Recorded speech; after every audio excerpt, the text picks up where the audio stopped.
Welcome to the Modern Taoist with Kit Man. Ancient wisdom, modern life, and the way. Visit us online at taoananda.com or find us on all the socials. Now, the Modern Taoist. Well, hello and welcome to this episode of the Modern Taoist. My name is Kit Man, and I thank you for joining us today.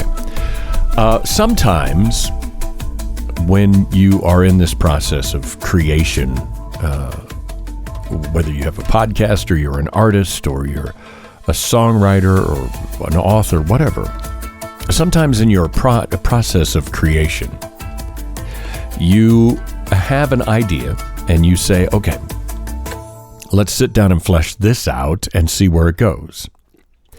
And part of the creation process is beginning to understand that it doesn't always go. You may have the best idea in the world for a song or a painting, and you sit down to do it and you go, yeah, no, I got nothing. No, there's nothing here. Sorry, self. Sorry for wasting your time. And that's kind of how this podcast episode is beginning, because this is actually the second that I have perceived or conceived for this week. The first one was because of a question that came about why is Buddhism so depressing, and is the Tao any better? And I was going to do an entire episode about that, but as I got into it, it became this strange. It was an interesting need inside of me to prove that Taoism wasn't depressing. And I don't need to prove that. Like that's one of those things that we do as a human being, that you start out, your ego gets involved, and then you have to stop. And what is Taoism about? What have we talked about a dozen times? Noticing. Notice when you're straying. Notice when you're out of the flow. And as I was writing that episode, I was out of the flow. So what I did is I turned that episode into a simple, 900 or 1,000 word Substack blog post that you can find on our website. If you're interested in knowing the difference between Buddhism and Taoism and why sometimes Buddhism is viewed as depressing and Taoism is viewed as passive, just go to the website, Taoananda, DAOANANDA.com or org, either one. And you can see the blog link there, or you can go to Substack and find us. That is neither here nor there, because today's episode comes from another question and I appreciate you guys, by the way. When I first said in episode 4 or 5 or whenever it was to go ahead and send questions and topics and ideas, I did not expect the response that we're getting. And I am so very grateful for that. Everybody, don't ever believe that first of all, I read them all. If I don't respond, it doesn't mean anything. It just means that I've read them and I go on and I go to the next one. Sometimes I don't have time to respond to all of them personally. In fact, very rarely will I be able to do that. So if I don't respond, doesn't mean I didn't see it. Keep it coming. All of them, not all of them will be used, and not all of them will be fantastic, but that's okay. We will get to the ones that feel like they're in the flow. And this one felt like they're in the flow because I understand it. And the question this week came from someone who is, I'm not going to use her name, even though she said it was okay. I just don't feel like I should, because she's struggling right now. And she said that she has a hard time with any philosophy or what she referred to as religion, although we all know Taoism is not a religion. She says she struggles with all of them because she lives in chronic pain all the time. She hurt her back at one point in a car accident, and her life has just been horrible. And she wanted to know, quite frankly, she asked, what can you do for me? What can Taoism do for me? What can you do for me? And that's a tough question when you get something like that, because you want to be able to say, well, I can do all kinds of stuff for you. But the fact is I can't. But it brings up a bigger question and a bigger topic, because there's something out there that I've always referred to as the chronic negative. And I don't mean negative as in your thoughts. I mean living with a problem that doesn't go away. So this episode, I want to talk about a little bit about what happens when the storm doesn't pass. It's one thing to have a bad week, right?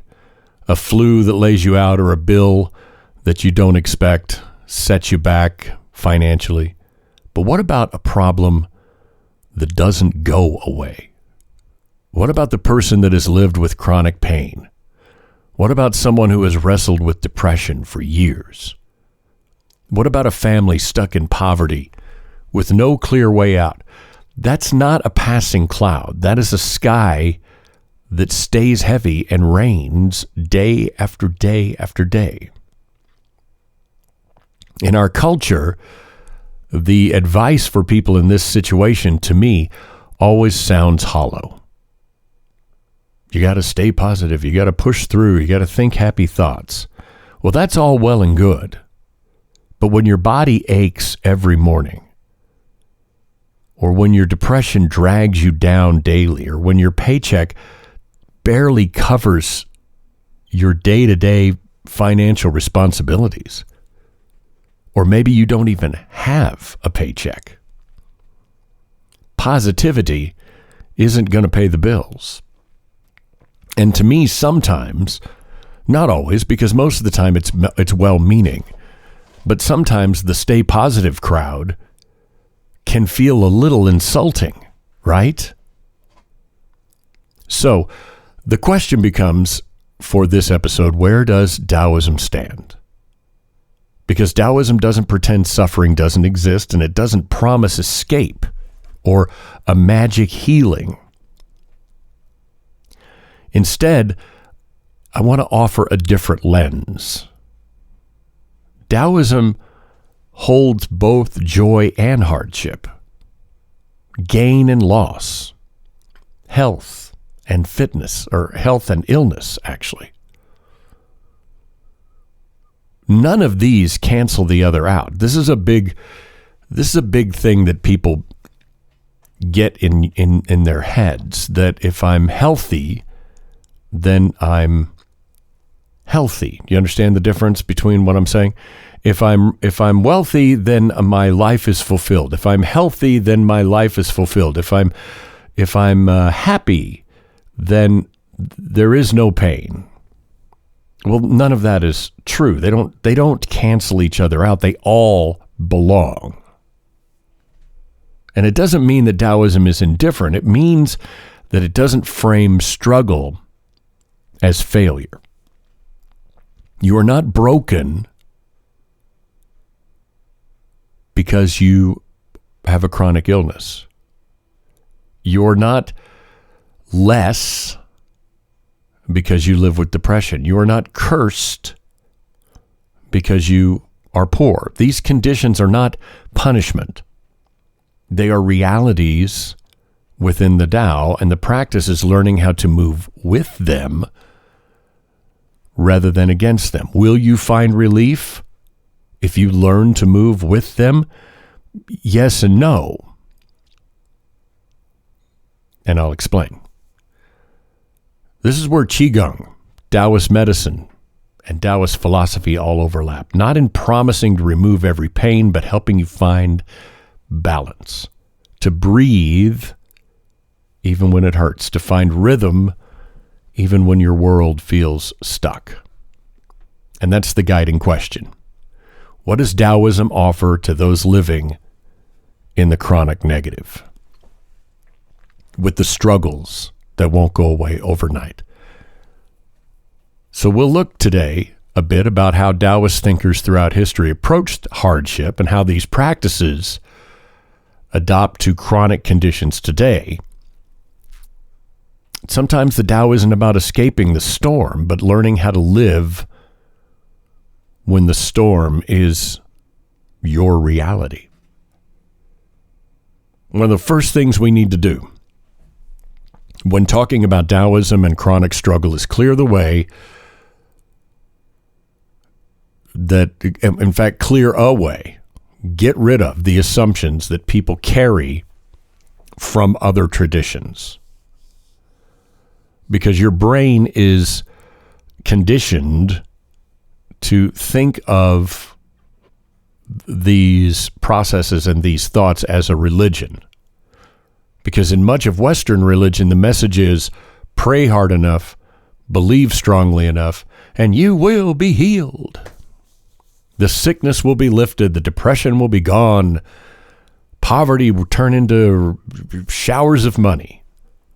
If it doesn't, the blame lands on you. You didn't have enough faith. You didn't pray hard enough. You doubted. You doubted. How dare you doubt?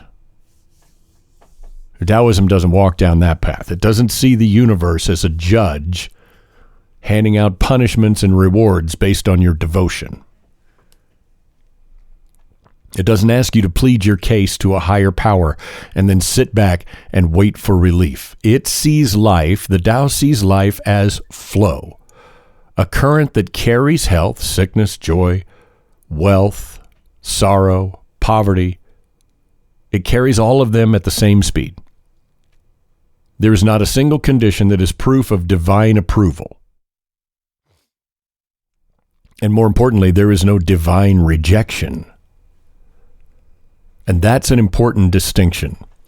If you are living with chronic illness, Taoism doesn't tell you just breathe the right way and you're never going to hurt again. If you're living in poverty, Taoism doesn't say just meditate and the money will come flowing. Those would be lies. And Taoism is not built on lies. Taoism doesn't offer escape, it offers alignment. You understand? Taoism says, given this reality, how can I move with it instead of being crushed by it? I want to make something clear. The universe, there's a lot of people say, what is the lesson I need to learn from this situation that I'm in? The universe trying to teach you something through your pain? That's a question that I struggle with because Taoism doesn't frame it that way. Pain is not a cosmic chalkboard that's scribbled with weird messages that you have to decode. Taoism isn't teaching you in that sense. It's not. Taoism doesn't scold. It doesn't punish you. It doesn't dangle lessons like riddles that you have to freaking figure out if you want to move through it. That's not. I don't believe that every struggle is a lesson. But here's the nuance. Because Taoism does say that you can learn from what is happening. So there's a difference between learning based on what's going on and how you navigate it and this all-empowering being trying to teach you a lesson. Okay? You can learn from illness and poverty and depression, but they didn't show up to teach you. They arrive because they're part of life. Yet, once they're here, you can then choose to observe what they might reveal. You understand? They didn't show up to teach you a lesson. However, you have the choice to observe what is being revealed to you. Chronic illness might show you the limits of force. Depression might expose how fragile the mind can be under constant pressure. Poverty might reveal the weight of that our culture places on possessions. These are not cosmic punishments. They're opportunities for awareness if you're willing to see them. So Taoism doesn't demand that you wring meaning out of suffering. Sometimes pain is just pain. It just is. But it does invite you to notice, within this pain, is there something that I can truly carry forward? Not because the Tao is arranged as a lesson, but because everything in life contains insight. And that's the difference. Taoism isn't going to sell you the promise that a prayer will erase your hardship. It's not going to promise you that suffering is secretly a blessing in disguise. That's BS. Okay? When somebody says that to me, I always just throw my hands up and go, you know what? No, it isn't. There is no blessing in disguise. What you have to do is take an honest and, in a way more compassionate look that life will hand you difficulty. And you are not wrong or broken or less of a person for dealing with it. And while you're there, you can still find rhythm, you can still find your breath, you can still find small truths that can keep you grounded. There's no denial, no magical thinking, just a steady, sometimes quiet work of finding the flow inside of whatever reality you've been given. And I speak at a lot of this. Don't mishear me here. I am not speaking at this from some kind of high place. I have lived all of this. I was born with my leg twisted and mangled in all kinds of places. I have lived with chronic pain. I have lived in poverty at points in my life. I have lived in wealth at points in my life.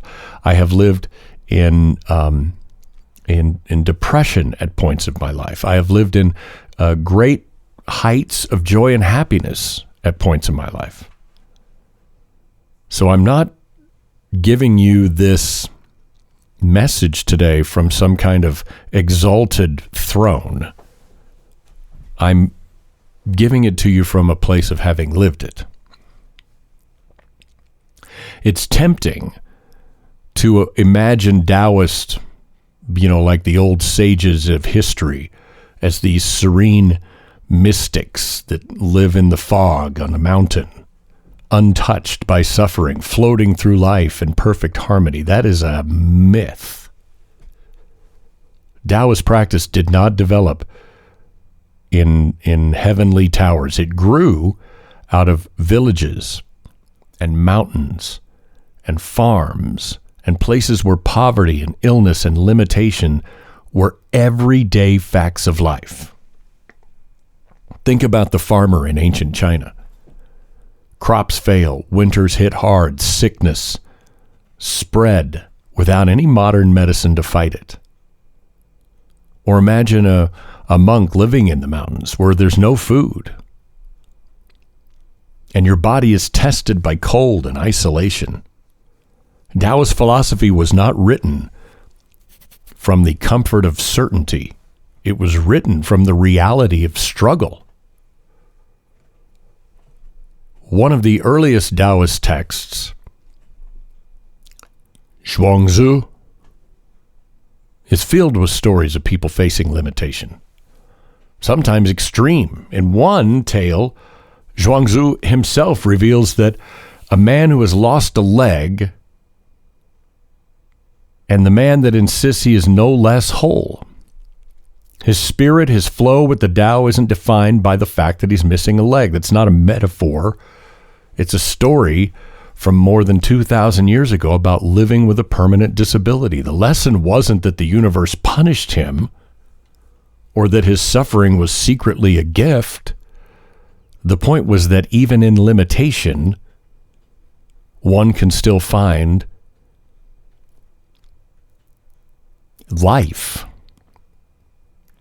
There are stories from Taoist hermits, people who withdrew from society, not because life was easy, but because it was hard. Some of them were escaping war and poverty and political persecution. They found their way into the mountains, living simply, growing food, brewing herbs, practicing qigong, not as a luxury, but as survival. So Taoism grew out of these contexts. You understand, illness was everywhere back then. Without antibiotics, without modern hospitals, disease swept through villages. Taoist medicine arose as a practical response to that reality. Herbal remedies, acupuncture, breathing practices, meditation, these weren't luxuries that they came up with to make money on television. These were things that they absolutely had to do to give people tools that were struggling in that chronic negative. They were attempts to work within your body's rhythms in the face of unavoidable sickness. Even the breathing practices that I use today that I used this very morning were developed to strengthen the lungs against chronic conditions. And I have to do that every morning. The point here is simple. Taoist philosophy was not written for the privileged, the wealthy, the healthy. It was written in a world where hardship was constant. And it was, instead of promising an escape, it offered a way of being within that hardship that did not destroy the spirit. So contrast this with other traditions where poverty was seen as some kind of divine punishment or illness was a mark of sin. Tao doesn't judge. It doesn't tally up virtue and reward or punish accordingly. It just flows. It just is. Health and sickness just are. Wealth and poverty just are. Joy and sorrow, well, they just are. They're all part of the current. Doesn't mean to be passive. A sick farmer didn't just lay in his bed and go, well, I'm in the flow, might as well die now. Peace out. No, he sought out herbs. He looked for ways to flow within his situation. A poor family still worked in the fields to try.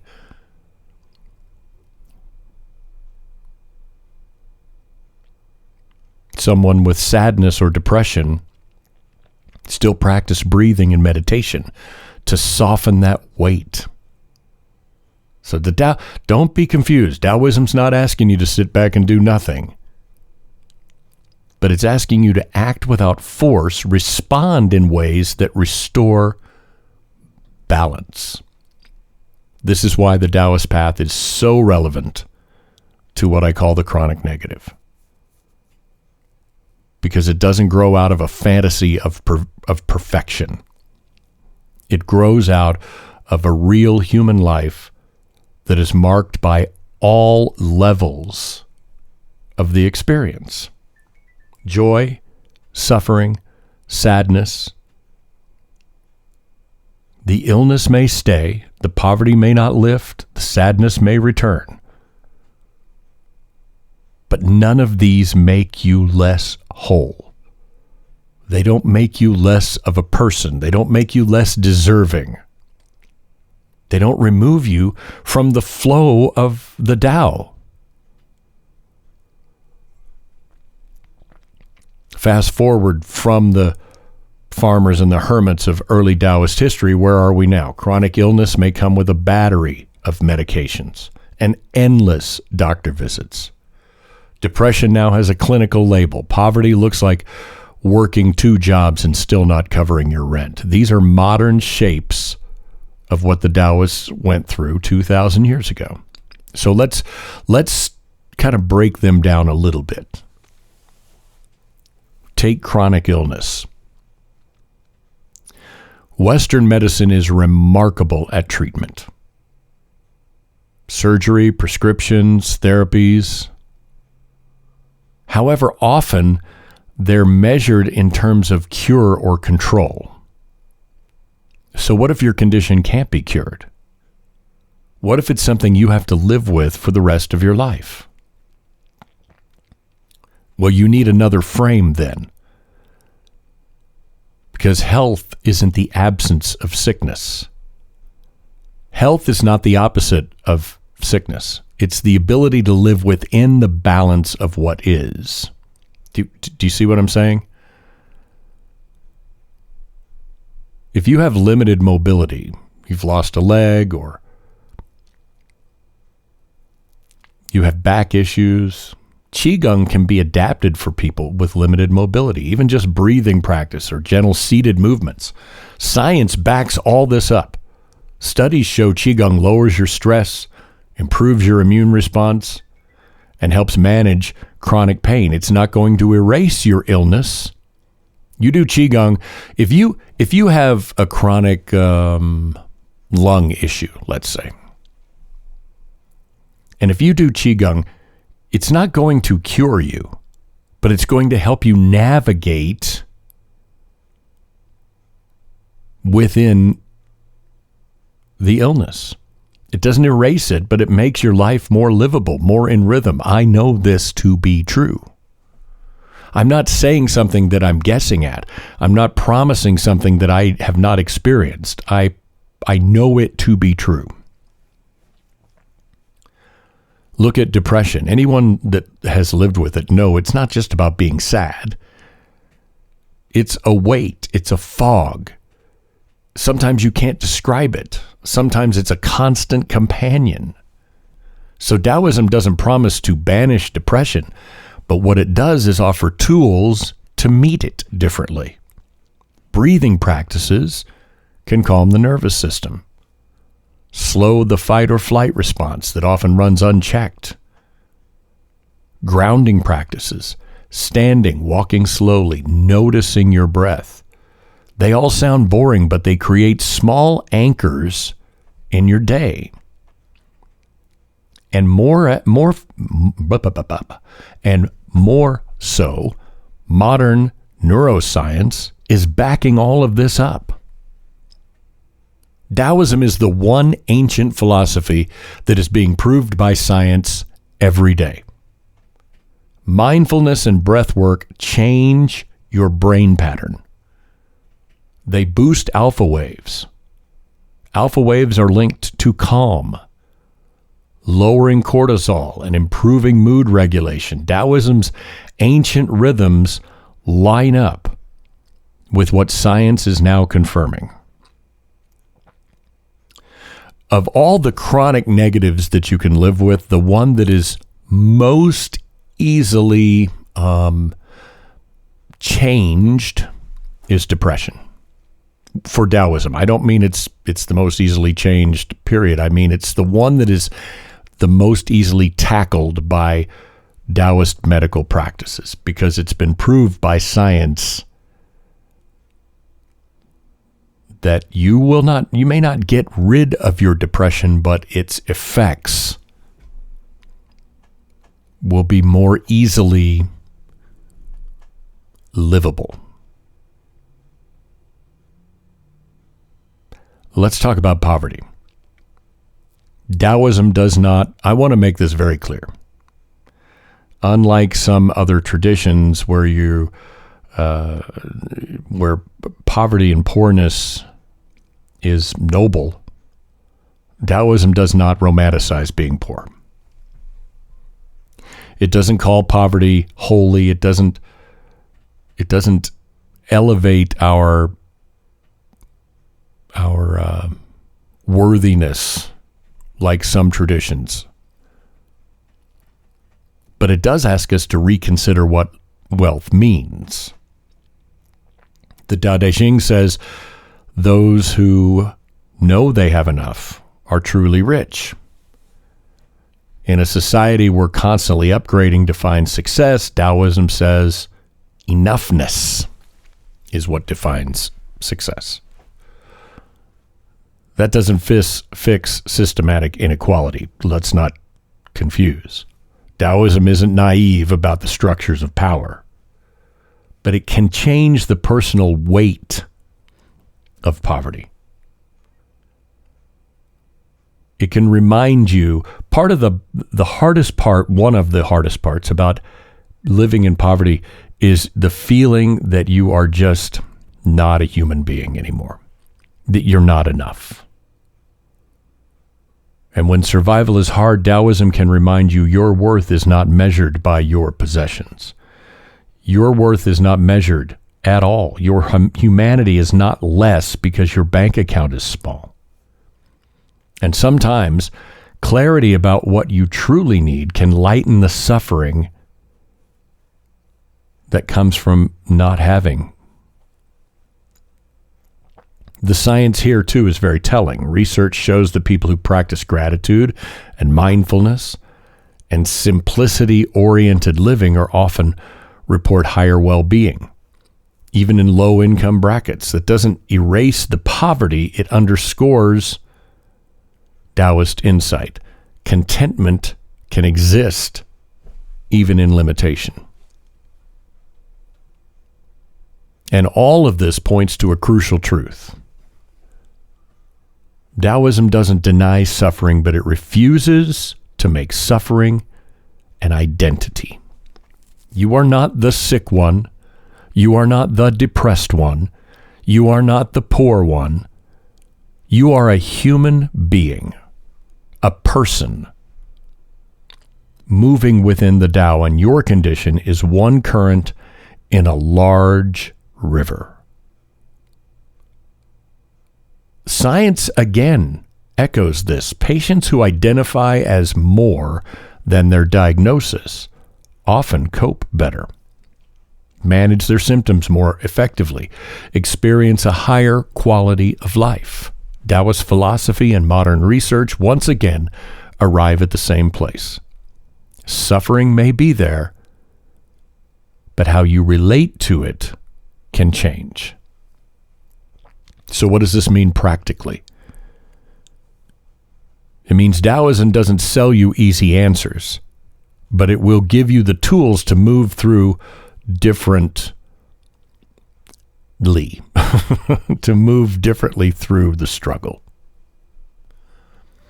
But let's be honest. Everything I've said can sound like pretty words. Flow with the Tao. Find balance in the struggle. Don't let that sickness define you, cubby. But if you're the one lying awake in pain every night, staring down a month of bills you can't pay, or dragging yourself through depression, it's fair to say, okay, Kit, how do these things actually help me? And that's the right question. Because Taoism isn't meant to be wallpaper, a nice philosophy you can hang over a hard life. It's meant to be something that you practice in the middle of life. I don't want to be depressed. Of course you don't. Taoism doesn't ask you to like it or pretend it's a gift. What it does ask is, what can you do in this moment without force to loosen the grip even a little? That might be one breath that interrupts a spiral. One step outside to feel the ground. One pause before reacting. These aren't cures. Taoism offers a foothold. Again, science backs this up. Studies show 2 minutes of slow, steady breathing lowers cortisol and reduces anxiety. I don't want to be poor. Of course you don't. Poverty is brutal. Taoism won't deny that reality or pretend you can breathe your way into a new tax bracket. That's ridiculous. But what Taoism does do is helps you separate survival from status. In a culture that equates worth with possessions, Taoism says you are not what you own. I know that doesn't fill the fridge, but it does take away a layer of shame that makes poverty heavier than it already is. On the practical side, Taoist practice emphasizes simplicity. Working with that, not against it, can mean adjusting your expectations, making peace with enough, finding small joys that aren't tied to spending. Research shows us that people who anchor themselves in non-material values such as connection and gratitude and presence often report higher well-being even under financial strain. Taoism is a perspective that can ease the inner weight. It doesn't change the outer reality, but it does help you breathe and not own that as your identity. I don't want to be sick, of course. Chronic illness. Oh, it's exhausting. Taoism doesn't promise miracle healing. What it does offer, and this is where Taoism probably comes in really strong. It offers a way to live alongside of it without letting it define your every movement. Qigong can be modified for every level of ability, even those confined to a chair or a bed. Breathing practices and gentle movements can improve your circulation, calm your nervous system, and even soften pain. Patients with chronic pain who practice Qigong are often reported to have reduced symptoms and a much improved quality of life. None of this is about accepting suffering as your destiny. It's about refusing to let suffering be the only story. Taoism will never say, be grateful for that illness. Poverty, man, that's enlightenment. It says, this sucks. You're in a storm. This is not ideal. But here are some tools to help you stay upright until the weather changes. Or to live fully, even if it doesn't. So if what I've said today seems like platitudes, that's on me. It's my inability to convey the message properly. Because the real heart of Taoism is not slogans. It's not a podcast. It's not words on a page. It's practice. Standing, breathing, walking, moving in rhythm with your body as it is, not as you wish it was. It's clarity about what you control, what you can control, and what you can't. It's a bridge out of despair. Knowing you may not erase depression or poverty or illness overnight, but you can move within them in a way that keeps you going. So let's be clear, living with what I have called the chronic negative is not easy. Chronic illness drains you. Depression can hollow out whole seasons of your life. Poverty can crush your sense of dignity. These are not passing troubles. They're not, oh, well, they'll get over it in a few minutes. These are landscapes that people wake up to every single day. And if you're listening to this because you live in one of those, you don't need me to sugarcoat it. You don't need platitudes or promises that if you just think the right thoughts, it's all going to vanish. What you need is hope that isn't fake. And at its best, that's what Taoism offers. The first truth, you are not broken. Taoism never labels you as cursed or punished or unworthy because of your condition. Tao doesn't keep score. It doesn't hand out suffering like cosmic tests. It simply flows. Health and sickness, wealth and poverty, joy and sorrow, all in the same river. Your struggle is not evidence that you have failed. It's evidence that you are alive in the flow of things. The second truth, suffering doesn't erase your wholeness. You are not your diagnosis. You are not only your depression. You are not only your poverty. You are still a person, moving, breathing, and capable of so much. capable of moments of clarity and love, capable of connection, even in the middle of pain. Taoism holds space for that wholeness. It doesn't deny the struggle, but it refuses to let the struggle be your identity. In the third truth, you have tools.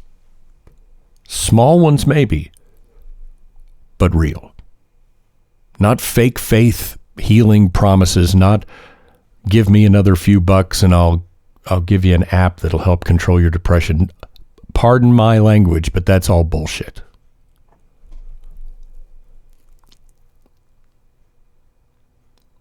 The tools you have are real.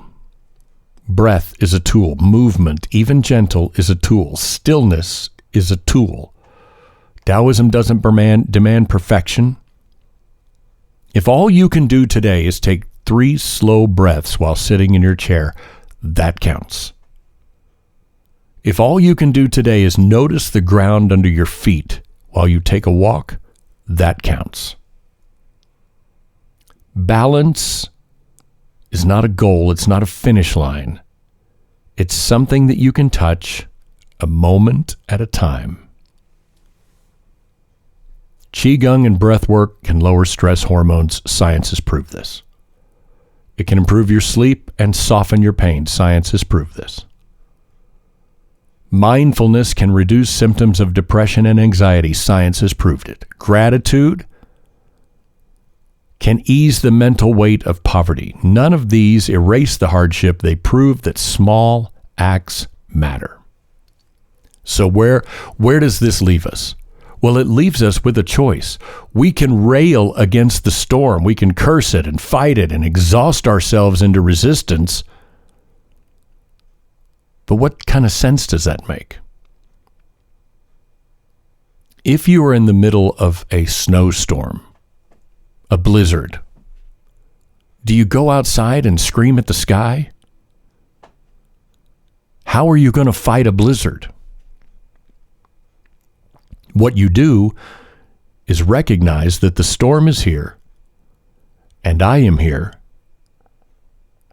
and now I've got to figure out what to do to navigate the blizzard. The Taoist move isn't about giving up, it's shifting how you stand. Let that storm blow while you find rhythm in your breath. Hope isn't about expecting a miracle tomorrow. It's about knowing that today, right in this moment, you can still breathe, still notice, still practice. Your life, even with struggle, is not wasted. Taoism insists on that. It insists that every moment, painful, joyful, ordinary, is you. It's all part of the whole. So if you're desperate for answers, here's one I can give you. Taoism doesn't erase pain, but it refuses to let pain erase you. It gives you a way to live inside the struggle without letting it consume your whole. That's not false hope that everything's going to magically change, but a grounded hope that you can still live meaningfully, even in the chronic negative. The chronic negative is real, but so is your ability to meet it, to fight it with breath, with balance, with clarity. And that ability, however small it feels, is enough to begin. Trust me, the smallest step you can take to feel that clarity, to feel yourself, is enough. And if you've stayed with me through this whole conversation, I want to leave you with something simple and real. Taoism, as I've said, it's not going to claim to pray away the illness or breathe away depression or meditate your way out of poverty. But it does give you a way to live within those realities without letting them crush you. That's the rhythm Taoism points us back to. Not perfection, but presence. If this conversation has meant something to you, I'd love for you to be part of the community. Subscribe to the Modern Taoist podcast wherever you listen. Share it with someone you know who might be in need of perspective, a breath of balance. If you're on YouTube, please hit subscribe there as well. You'll find full episodes and shorts to keep these ideas alive in your daily practice. Every follow and every share helps this grow, which helps more people. More important than numbers and algorithms is my final message to you today. Whatever chronic struggle you're facing, illness, depression, poverty, or just simply the ongoing grind of life, you are not alone. You are part of a flow bigger than any single hardship, and in that flow, there's room for breath, for balance, and for you. Thanks for listening to The Modern Taoist. Thanks for listening to The Modern Taoist with Kit Man. Visit us online at dawananda.com or find us on all the socials. Please like or subscribe on this platform, and thanks again.